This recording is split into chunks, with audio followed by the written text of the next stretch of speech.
Karen, Yes, have you ever experienced something that you couldn't explain, like a coincidence? all the time. All the time, All the right? time. All the time. Well, it didn't happen as often to me, but I think there's a reason for that. Mhm. The reason might be that we're just not paying attention, right? I mean, a while back, I talked about that incident that happened to me in the airplane that completely rocked Yes. my world.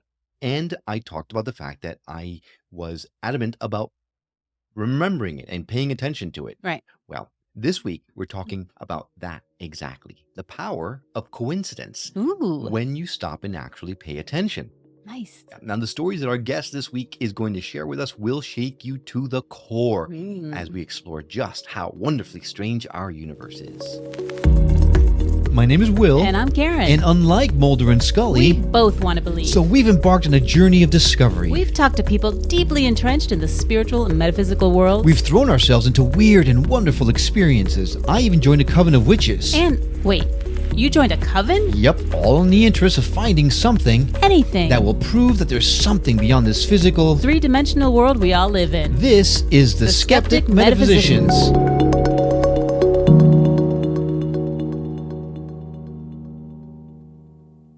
Welcome to Skeptic Metaphysicians. I'm Will. And I'm Karen. And this week we're bringing you a conversation about possibilities. Our guest is the author of The Divine Language of Coincidence, How Miracles Transformed My Life After I Began Paying Attention. Now, she's also going to chat with us about some of the miracles that are happening right now all around us. And she's had the honor of working or knowing such esteemed people as R. Buckminster Fuller and President Jimmy Carter.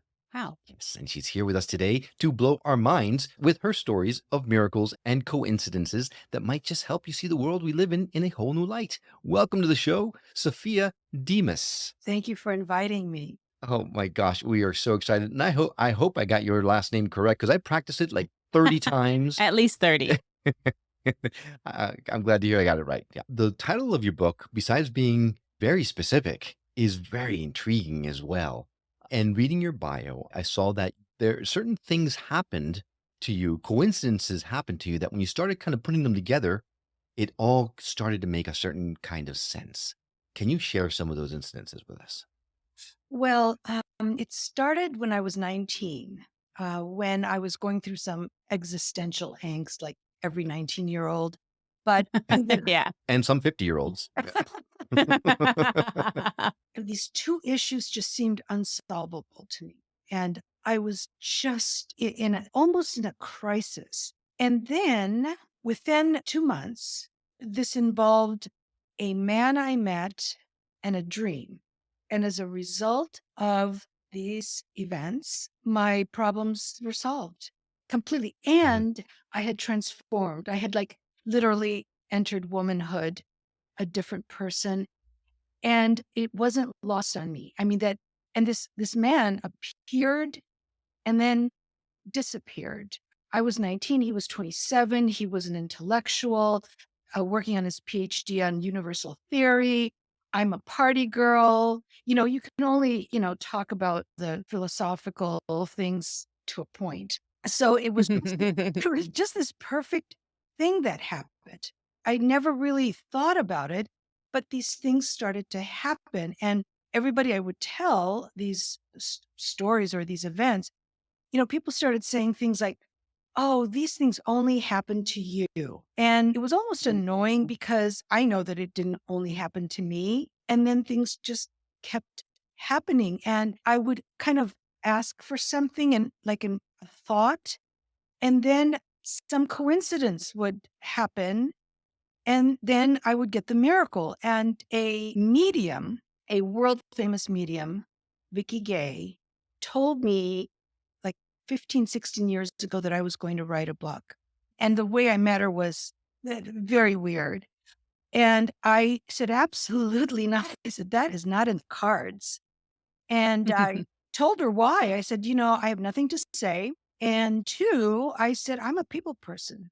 There's no way that I am going to sequester myself and write. Okay. And Yeah. he listened and very calmly said, word for word, Spirit says when she's ready, there are many spirits here to help her and many hands on earth.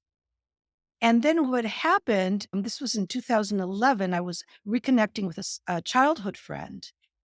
And I told her my latest miracle. And she says, "Oh, these things only happen to you."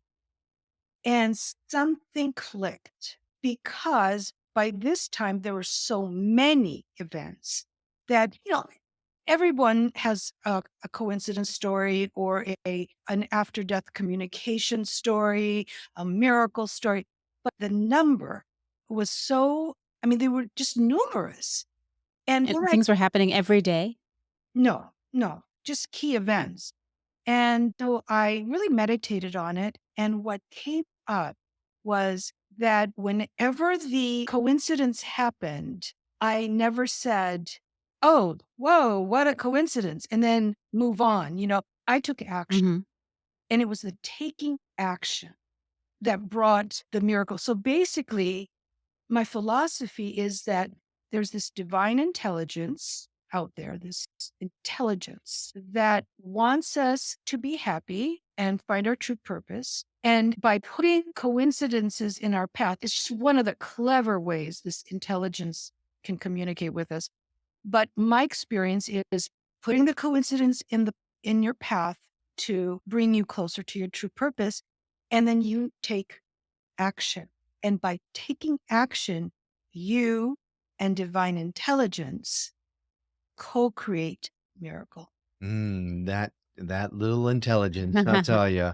So, what do you mean by taking action? Can you give us an example of one of these coincidences that you had and the action that you took? So, just so I can kind of understand that a little better. Okay. Okay. Now, another philosophy is that one miracle is not bigger or better than the other, but one can be more important in what yields. Okay. So I'm going to give you two very short ones that happened just before our wedding. And also, I did not want to get married. That was a decision I had made. I wanted no children because I had my careers put my focus on. And Mhm. so I was very successfully single until I was 45. So Frank and I were getting married. So we decided to get married on the 4th of July, and the wedding was going to be the 4th of October. So that only gave us 3 months to put this wedding together. And I wanted a really fun wedding. Well, all the venues were taken and going to find a musician or I thought, okay, photographers. I thought we'll just put instant cameras on the tables or something. At this point, the Mutter Museum, I don't know if you've heard of the Mutter Museum here in Philadelphia, but it houses all these like medical oddities. Like That's the one Ooh. that's right next to the fodder, right? the what? The fodder museum? What's The that? mutter and the fodder? Oh,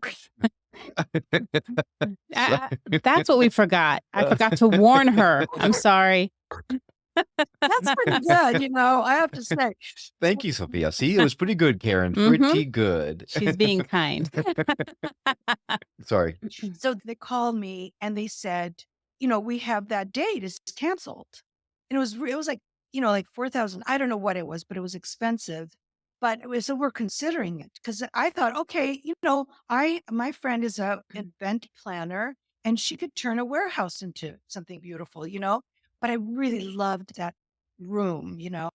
So about exactly at this time, okay, and timing is so important here. I call my friend Anne, and a man answers that's not her husband. So I said, "Hello." I said, "Is Anne there?" And this man, that's all I said, goes, "Sophia, is that you? Is that you? You called me. It's Jerry. You called me. Look, I'm late for a meeting. I'm running. Can I call you back?" And I went, "Jerry?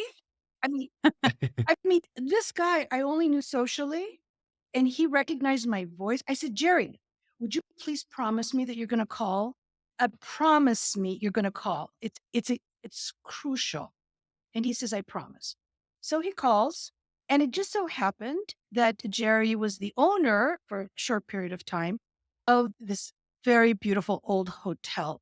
And because of that call, he gave us the Barclay Hotel for free. He threw in the presidential suite for 2 nights if I would allow him and his girlfriend to come. What? Okay. Wow. Okay, now the second one, I get a call from this woman and she says, "This is Lisa Marie, and I just found your driver's license in Rittenhouse Square." I went, "Oh my God." It was winter and I don't like to carry bags. So it was in my pocket. Lo and behold, driver's license is gone. So I said, "Well, great." I said, "Where do you live?" And she tells me she's 2 blocks away, which kind of makes sense. And I did, "Look, just put it through my mail slot." She does. She writes this lovely little letter about how she and her boyfriend love to go to Oregon because I'm from Oregon and I have an Oregon driver's license. So about 2 months later, I get a call and it's, "Hi, this is Lisa Marie. I remember I found your driver's license. I know this is going to sound weird, but I just found your ATM card." Oh my God. What? So I would go to this ATM machine that, would spit out the card right away. Well, this one keeps it. And then it says, "Would you like another transaction?" So the person after me, I left. I was used to having my card. The person, could come and wipe out my whole bank account, right? Right. It was Right. Lisa Marie. That Oh my gosh. Okay. And so she says, "Would you like me to put it through your mail slot?" I said, "No, we have to meet. We have Right. to meet. We meet for coffee." And I said, "Do you know how to play Concierto de Aranjuez?" And she said, "Yes, it's one of my favorite pieces." So she gets the classical guitars. It's by Rodrigo. It's for the classical guitar. She gets her friend who used to play at the Sports Star restaurant, the classical guitar. And I walk down the aisle to one of my favorite musical compositions. Wow. That's So wonderful. 2 things. First, Sophia, things like that only happen to you. And Well, no, right, and the 2, second thing. well, no, that would be the third thing. Oh, okay. Second thing is, have you gotten a restraining order on Lisa Marie? It sounds like someone was stalking you. She's showing up everywhere you were at. I don't know. I know, Uh, but the point I'd like to make here for the listeners is that how easy would it have been with Jerry when he says, "I'll call you later"? I could have said, "Don't bother. I have nothing to talk to you about. This Mhm. is just a bizarre coincidence. Wow. Okay, bye." Or when she says, "Can I put it through your mail slot?" Yes, just put it through my mail slot. Isn't this wild? But no, it was bigger than me. I had to take action. So that's what I Okay. mean. I see. So you took Yep. action based on noticing this is a coincidence. Something must be there that I've Bigger got to than me. explore further. Mhm. And that ultimately ended up in being a wonderful thing for your wedding on both occasions. That's a remarkable story. That's Yes, incredible. and in a very sort of limiting time. Now, Right. was it nice that I got these 2 wonderful gifts for my wedding? Yes. But what I would consider more important is the 3 major coincidences, and I don't have to go into them, but they're 3 huge coincidences because I had left my husband. I left him because he had anger issues. He was a rager. Oh. Mm. Oh, wow. And you know what? I can leave. So I did. Mhm. He tried everything, but these childhood issues, kind of keep Yeah. eating at you. So, and it got to the point where I was never going to lay eyes on this jerk ever again. And within 2 months, 3 remarkable coincidences happened. This is in 2009. One was giving me advice. The second one disarmed me. And the third one was just beyond, which involved a book. I'll tell you about that one because now we're flying to Hawaii. We're back together and we're flying to Hawaii so I could be the matron of honor for my best friend for the third time. And so I had to say to myself, okay, if he's coming with you, you can't be in fear. Okay. You have to trust. You can always leave again, but you have to trust. Just as we were getting in the taxi, I thought, oh, I need reading material because, Maui's a long way away from Philadelphia. And so I Hmm. run upstairs and I just grab this book and I'm in the cabin. I went, oh no, endless energy. This is no beach read, you know? So, anyways, I'm on the plane and I start reading this book and it was amazing. This woman, Deborah Green, who has a PhD in kinesiology, talks about these aural fields and she gives these readings and these are like energy readings and she heals people. And I'm like, my God, that is incredible. I would tell Frank about it. And then I'm, going in the back of the book and looking at some of the resources. And, like Dr. Larry Dossey says, prayer works. Okay, back and forth. And then I go to the back of the book and there it is, Deborah Green, Maui, Hawaii. What? Oh, Oh, not wow. only that, she lived on Kihei Road, and that was where our condo was. Wow. Wow. Okay. So when we had our layover, I call her. I mean, what Oh, else are you going to do? I call her, I tell her what just happened. I said, these are the times that we have available. She's giving both of us a reading. I said, I have to check with Frank because this is not Frank's lingo. Okay. The Mm-hmm. miracles and nothing like that. So I said, mm, Frank, I've been telling you about this. Look, Maui, Kihei Road. I said, if you agree, it's your Christmas present. He says, well, it's meant to be. Now that again, whoa. So we yeah. went on our, Frank, it's like I don't even know you. that was in 2009. And I am now married ever since to my dream companion. He has not had one episode. He's transformed. He's this absolutely incredible spiritual being. I can't And be happier or luckier. and this was thanks to that woman's healing. She healed his auric field, and that what is what In you one think? session. I mean, it's just the most incredible story. So I would say that this grouping of coincidences, I would give them more importance than these wonderful little gifts for Sure. my wedding. Well, Sure. it was interesting. Well, as you were talking about the first coincidences about the wedding, it just so happens that something very, very similar to us happened as well, where we had very short amount of time to find a location, and everywhere we went, we got married in Asheville, North Carolina, and everyone who knows Asheville at all knows there's a waiting list of at least a year, sometimes two. And we were Mhm. like, yeah, we'd like to get married next 6 October. weeks. And she's like, what? Yeah. And then through a sense of cancellations, all of a sudden we had our wedding, a dream wedding in Incredible. Asheville, North Carolina. And it was raining all of the days leading up to it. I'm sorry, were you going to say that? No, I was gonna say everything, like the venue had a cancellation, the musicians had a cancellation, the photographer, and it was all on a Sunday, so the price was apparently way cheaper. No one wants to get married on Sunday, which I don't know why, but it was great. This lady calls me, she's like, "I'm your fairy godmother. Guess what?" Because we were living in Florida at the time, and she's like, "There's a cancellation here, and this," and she just went on and on. It was supposed to happen. Yeah. And then it was That Yeah, raining every day leading up to the day. The day was beautiful, beautiful. perfect weather. And then the very next day, it snowed. Starting in the morning.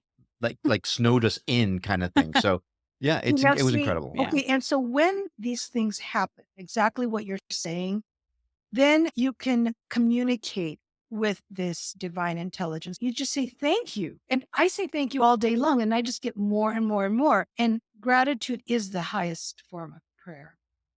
Absolutely. We Yep. talk about the power of gratitude all the time on the show and how important it is. So Mhm. we need to take a quick break because we are getting to that point. But when we come back, we're going to talk about not just coincidences and miracles that happen in our regular lives, but also we've communicated about miracles that are happening right now with yogis and things like that. When we come back, we're going to dive into some of those world renowned, earth shattering miracles when we return.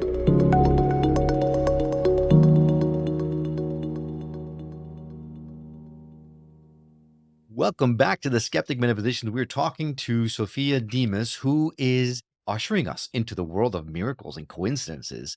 And before the break, we dove into quite a few different coincidences or miracles that were happening to her and how taking action is what led to positive results. And it's really about paying attention, right? Noticing these things and following them up. So many people walk around having coincidences and miracles happening to them, and they just let it, oh, what a coincidence, and walk away. You actually took the bull by the horns and you made something happen and made a beautiful wedding out of it. So, first of all, congratulations. Second of all, when we talked offline, you mentioned about Michio Kaku, who's a quantum physicist who goes on YouTube now and talks a lot about how in the future we're going to be Oh, doing time traveling and by location and all this kinds of stuff. But you mentioned in that email that yogis are been doing it for thousands of years already. Tell us about some of those stories that you have experience with. well, it's that Michio Kaku. I mean, he just loves to tell us that very soon we're going to be able to do this stuff. Yeah, tomorrow. We'll do it tomorrow. Well, I'll tell you, I have wanted to read Autobiography of a Yogi since the 70s. And And you've not done it? not until like 8 months ago, it kind of came into my orbit and I just dropped everything and ordered this book. And oh, it is just fantastic. I swear to you, I was having a personal relationship with this guy. Like I would question some things, and then 2 paragraphs down the same page, he would answer me. Yeah. One of the things was I thought, wait a second. He was talking about these quantum events that he had experienced, his yogi. And I thought, you're not supposed to be talking about these things because I had heard that yogis don't talk about it in fear of being prideful. Two Mm. paragraphs down, he said, I'm not telling you everything. I mean, it was like this cage. Yeah. So, anyway, so that is a must read if people are interested. But Mhm. then I heard that Greek Orthodox monks do these kinds of things up in Mount Athos in Greece, and Russian Orthodox monks off the coast of Alaska. I read this book. I believe it's either Silence of the Mountain or The Mountain of Silence, but it talked about some of these things the monks had done. But her story is a firsthand story of bilocation that it's actually on my website, which is just sophiademas.com. On my influencers page, there's 8 people that I have had personal contact with who I consider to be mentors. And she is one of them. And you can go and read the blurb because it takes your breath away. So Yeah, it's in fact, true. I read it, and it has to do with being trapped under tons and tons of rubble and how someone might have, helped her through it. It's a remarkable story, one I would definitely recommend you could check out. It's a great story. That one, and as well as the other stories you have about, your experience with Jimmy Carter and Buckminster Fuller and, a bunch of other people that you will recognize, the names of. You have also just recently released a brand new book that kind of piggybacks off the first one, yeah? Yes. Well, you can only write one memoir. So what I did is I listed all the coincidences that led into miracles. And it was just the most natural thing to include those stories in my second book. The title of the book is Consciousness Beyond Death: True Stories of Signs, Messages, and Timing. So 7 of the 10 chapters are my experiences and 3 are close friends. And it's very hard to pick which one is the strangest. Mm. So I So it's a collection. yes, It's a collection of coincidences and miracles and things that will make you go, "Whoa." I have to tell you, I just feel it's just bigger than me because I knew that scientists were studying consciousness. I had no idea they were studying coincidence. And so they do, they're studying coincidences. And then there's this outfit in the UK. It's the Scientific and Medical Network. And people should look this up because it's this conglomerate of scientists that study paranormal things. And the executive director, David Lorimer, every month he interviews a scientist and features their book. Well, I'm the person for September. So he is interviewing me and featuring both books. And 14 of these scientists and me, he invited me to plan and participate in the Synchronicity Summit Roundtable at the end of October. So, They have those? Wow. yes, yes, and it's all about synchronicity. Write that down. Yeah. And furthermore, this is really interesting because I had asked Dr. Eben Alexander to endorse my book, and also Bernie Beitman, who is a scientist who studies coincidences. And they turned me down. Eben Alexander said, "Oh, there's not sufficient discussion of consciousness." And Bernie Beitman says, "I'm sorry, I can't endorse your book because it's not my field." Well, this is code. This is code for, oh, I can almost die, go to heaven, come back, even though I'm a neuroscientist, and write about my experience, my heavenly experience, because it's an NDE. Okay. NDEs have been scientifically researched for decades. But your topic, I can't touch with a 10-foot pole. Bernie Beitman, same thing, code. It's not my field. Well, then this David Lorimer sends me 2 articles he had co-authored on after-death communication. And now, all of a sudden, we have this new field and study just in time for my book release. And they have the initials, an acronym, ADC, just like NDE. Now we have ADC. And 3 days later, Bernie Beitman emails me and goes, "Since your email, I have received a flurry of after-death communication information. I will endorse your book." Wow. Wow. There you go. That is incredible. Still not Um, his field. Still not his field, right? Hmm. yeah. I mean, so all the research is being done in topics that were so taboo up until just a few years ago is astounding. I know the University of Virginia is right now is studying children and Mhm. studying the potential for memories of past lives Yes. within these children and things like that. So there's a convention that just happened in Washington D.C. for near death experience investigations and things like that. I mean, there's all these taboo topics are suddenly becoming mainstream, and more scientists are getting behind some of these things. And they So, are all what part of this outfit, the scientific and medical network. okay. Well, we may or may not add a link in our show notes. It depends on how much I can find on them. But I'm going to certainly do some research because that sounds astounding. I had no idea they were doing that. I had no idea there were such a group of people doing that. So, It's great. thank you. Yeah. And everyone, I can't tell you how many people, then when they find out about this, they tell me their story. And I'm going to just tell you real quick. So I told my eye surgeon about the book, and she goes, "Well, I have a story for you." I go, "Okay." She said, "After a really long day, I was supposed to go to this gala with my husband, and I really didn't want to go. I was dead tired, but I had to drive the babysitter home because my husband's rule is never be alone with the babysitter," which I thought was interesting. And she Hmm. says, "I'm driving back home, and all of a sudden, I hear my grandmother yell, 'Wake up!'" And she goes, "And I woke up and I was heading right into a brick wall." And she was able to save herself. That brings up so many questions. But going back to the term of coincidences and miracles, you mentioned the intelligence, the universal intelligence. Is there a possibility that we are manifesting these things ourselves and putting things in our path so that different circumstances or outcomes will come to pass? Well, I think that's weirder than having divine intelligence. I think Well, it's I've been called worse. no, what I thought was not my target audience were the evangelicals and the atheists. Okay. I don't know any Mm, evangelicals really, but I know a slew of atheists. So I gave 10 books to 10 atheists. And then they had to do a little survey. I was stunned. All 10 atheists loved the book. All 10 said that they would give it to another atheist.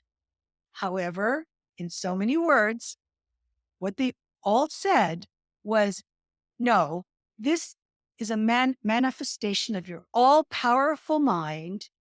You manifested these things and then you cleverly seized upon the opportunity. And these miracles are your achievements, and you have no business crediting God." oh, those atheists. What if it's a combination of the two? Say you want the perfect Yes. wedding. Yes. So you really want that and you're focusing on that and you're kind of manifesting that, but these miracles happen to help you get to that perfect wedding. Mm, So it's Yes. kind of both Yes. together. yeah. So it's your mind and God working together. Co creating. And I would say I would probably give more credence to what you're saying simply because of the research that we've done on this show, where manifestation takes a emotional connection behind something. Mhm. Things that happen to you, these coincidences, there was no emotional connection to your driver's license that Lisa Marie found or your ATM card at the time. It just happened to be a coincidence. You weren't emotionally attached to the outcome. You were emotionally attached to the outcome of your wedding, but uh okay, now I might be taking it all back now that I'm thinking about No, it. no, but remember, what I wanted was a venue for my wedding. What I Right, wanted were musicians, not the church organist. right. So Mhm. it was that, put it out there. Now, Mhm. I have a problem with manifesting desires because we don't know what's best for us. So, for example, let's say that I want a red Ferrari. Okay, I want the red Ferrari really bad. The loan isn't going through. The money that I thought was coming from here isn't coming through. They can't find a red Ferrari, whatever. All these obstacles, divine intelligence also puts obstacles in front of you to let you know that might not be the best thing. But you know what? I've got free will. So I'm going to get this red Ferrari come hell or high water. And I do. I get the Ferrari, I go, I'm driving it home and I crash and die. Well, maybe I should have listened to those obstacles. And that is something I write about in my book. Well, so then what I'm hearing from you is that whether it's for the positive or the negative, whether it's opportunities or obstacles, the important piece in this is to pay attention and take action based on what the universe is giving you. Also, I have 3 stages of spiritual growth. Okay. So, first stage is from the perspective of wishful thinking. You're wishing for whatever you want. Coincidence happens. You go, oh, wow, what a coincidence. Keeps on wishing. Another coincidence. Oh, wow. Keep on wishing. And oh, why don't these things happen to me? Okay. The next level is from the perspective of hope. Now you're kind of getting it. The coincidence is there. Wow, I'm going to take action and hopefully I'll get the prize. But then at the top, and I get there, but then, because I'm human, I don't always stay there, but it's from the position of faith. When you just know that when things happen and you go, thank you, thank you, thank you. And then when things are in your path to prevent you, to listen to that and pay attention to that as well. And so then you never have to worry because whatever happens, it's the way it's supposed to go. Very similar to the surrender experiment that we talk about on the show all the Mhm. time, right? Yes. The challenge is that people like me are walking around in a complete daze and did that brick just fall off my head? We don't, so that's the hard part for me specifically. It's hard for me to pay attention enough to realize, oh, someone's tapping me on the shoulder. And sometimes it's about control. It's hard to let go of that control and surrender. Very good It's Because point. when you surrender, you progress. have no control, and it's scary. You can be flailing out there in the ocean, hoping that you don't get eaten by a shark. You know, Yeah. it's Yeah. Yeah, but the act of hoping you're not gonna get eaten by a shark might manifest the shark to come and eat you. So you gotta be really careful. or So, it could was it Jonah the whale? It could and then oh, take you somewhere else. uh, You could manifest mm, a life raft. I think we probably should better off just leaving it there. The lessons that Sophia you've given us are wonderful. Yes. The important thing to note is to pay attention more. Make sense of all the signs that are happening around you, and that's going to take you to a better place And If you I take just action. love if you take action. I love using the term miracle instead of coincidence.